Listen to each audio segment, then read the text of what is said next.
Chapter 1. I am by birth a Genovese, and my family is one of the most distinguished of that republic.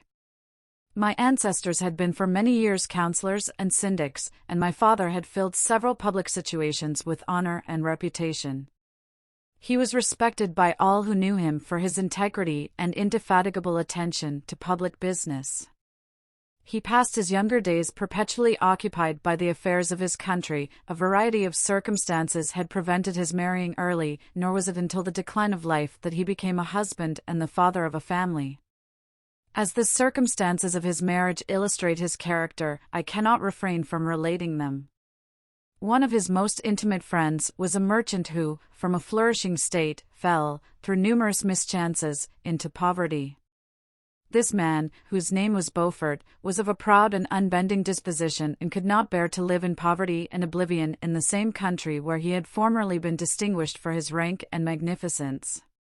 Having paid his debts, therefore, in the most honorable manner, he retreated with his daughter to the town of Lucerne, where he lived unknown and in wretchedness. My father loved Beaufort with the truest friendship and was deeply grieved by his retreat in these unfortunate circumstances. He bitterly deplored the false pride which led his friend to a conduct so little worthy of the affection that united them.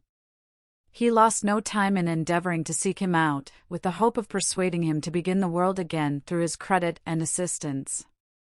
Beaufort had taken effectual measures to conceal himself, and it was 10 months before my father discovered his abode.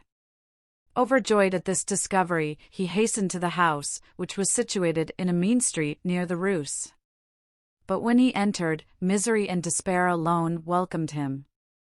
Beaufort had saved but a very small sum of money from the wreck of his fortunes, but it was sufficient to provide him with sustenance for some months, and in the meantime he hoped to procure some respectable employment in a merchant's house. The interval was, consequently, spent in inaction. His grief only became more deep and rankling when he had leisure for reflection, and at length it took so fast hold of his mind that at the end of 3 months he lay on a bed of sickness, incapable of any exertion. His daughter attended him with the greatest tenderness, but she saw with despair that their little fund was rapidly decreasing and that there was no other prospect of support. But Caroline Beaufort possessed a mind of an uncommon mould, and her courage rose to support her in her adversity. She procured plain work, she plaited straw, and by various means contrived to earn a pittance scarcely sufficient to support life. Several months passed in this manner. Her father grew worse, her time was more entirely occupied in attending him, her means of subsistence decreased, and in the 10th month her father died in her arms, leaving her an orphan and a beggar. This last blow overcame her, and she knelt by Beaufort's coffin weeping bitterly when my father entered the chamber. He came like a protecting spirit to the poor girl, who committed herself to his care, and after the interment of his friend he conducted her to Geneva and placed her under the protection of a relation. 2 years after this event Caroline became his wife. There was a considerable difference between the ages of my parents, but this circumstance seemed to unite them only closer in bonds of devoted affection. There was a sense of justice in my father's upright mind which rendered it necessary that he should approve highly to love strongly. Perhaps during former years he had suffered from the late discovered unworthiness of one beloved and so was disposed to set a greater value on tried worth.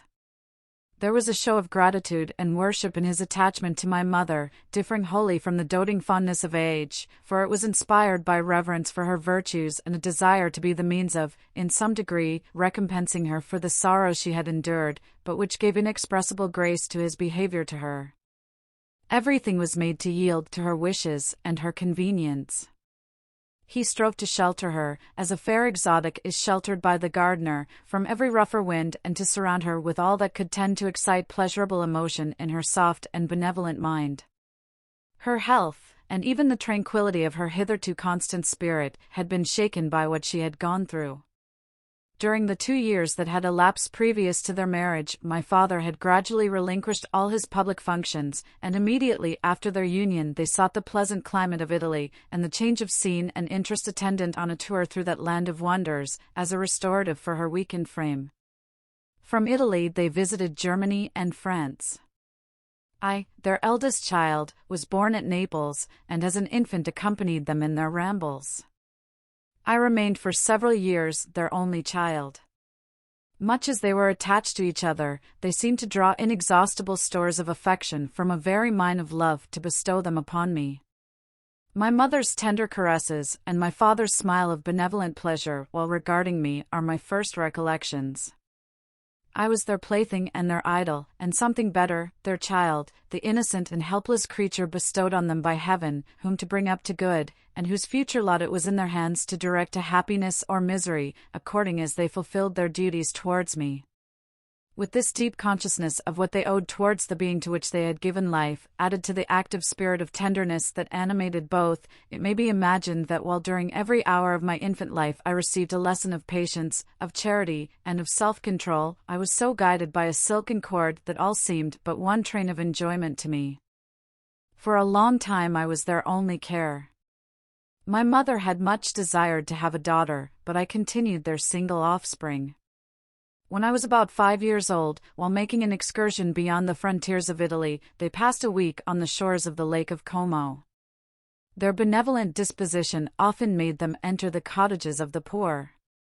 This, to my mother, was more than a duty, it was a necessity, a passion, remembering what she had suffered, and how she had been relieved, for her to act in her turn the guardian angel to the afflicted. During one of their walks, a poor cot in the foldings of a veil attracted their notice as being singularly disconsolate, while the number of half-clothed children gathered about it spoke of penury in its worst shape. One day, when my father had gone by himself to Milan, my mother, accompanied by me, visited this abode. She found a peasant and his wife, hard-working, bent down by care and labor, distributing a scanty meal to 5 hungry babes. Among these, there was one which attracted my mother far above all the rest. She appeared of a different stock. The 4 others were dark-eyed, hardy little vagrants. This child was thin and very fair. Her hair was the brightest living gold, and despite the poverty of her clothing, seemed to set a crown of distinction on her head. Her brow was clear and ample, her blue eyes cloudless, and her lips and the molding of her face so expressive of sensibility and sweetness that none could behold her without looking on her as of a distinct species, a being heaven-sent, and bearing a celestial stamp in all her features. The peasant woman, perceiving that my mother fixed eyes of wonder and admiration on this lovely girl, eagerly communicated her history. She was not her child, but the daughter of a Milanese nobleman. Her mother was a German and had died on giving her birth. The infant had been placed with these good people to nurse. They were better off then. They had not been long married, and their eldest child was but just born. The father of their charge was one of those Italians nursed in the memory of the antique glory of Italy, one among the Schiavi Ognier Fermenti, who exerted himself to obtain the liberty of his country. He became the victim of its weakness. Whether he had died or still lingered in the dungeons of Austria was not known. His property was confiscated, his child became an orphan and a beggar. She continued with her foster parents and bloomed in their rude abode, fairer than a garden rose among dark-leaved brambles. When my father returned from Milan, he found playing with me in the hall of our villa a child fairer than pictured cherub, a creature who seemed to shed radiance from her looks and whose form and motions were lighter than the chamois of the hills. The apparition was soon explained. With his permission, my mother prevailed on her rustic guardians to yield their charge to her. They were fond of the sweet orphan. Her presence had seemed a blessing to them, but it would be unfair to her to keep her in poverty and want when Providence afforded her such powerful protection. They consulted their village priest, and the result was that Elizabeth Lavenza became the inmate of my parents' house, my more-than-sister, the beautiful and adored companion of all my occupations and my pleasures. Everyone loved Elizabeth. The passionate and almost reverential attachment with which all regarded her became, while I shared it, my pride and my delight. On the evening previous to her being brought to my home, my mother had said playfully, "I have a pretty present for my Victor, tomorrow he shall have it." And when, on the morrow, she presented Elizabeth to me as her promised gift, I, with childish seriousness, interpreted her words literally and looked upon Elizabeth as mine to protect, love, and cherish. All praises bestowed on her I received as made to a possession of my own. We called each other familiarly by the name of cousin. No word, no expression could body forth the kind of relation in which she stood to me, my more than sister, since till death she was to be mine only.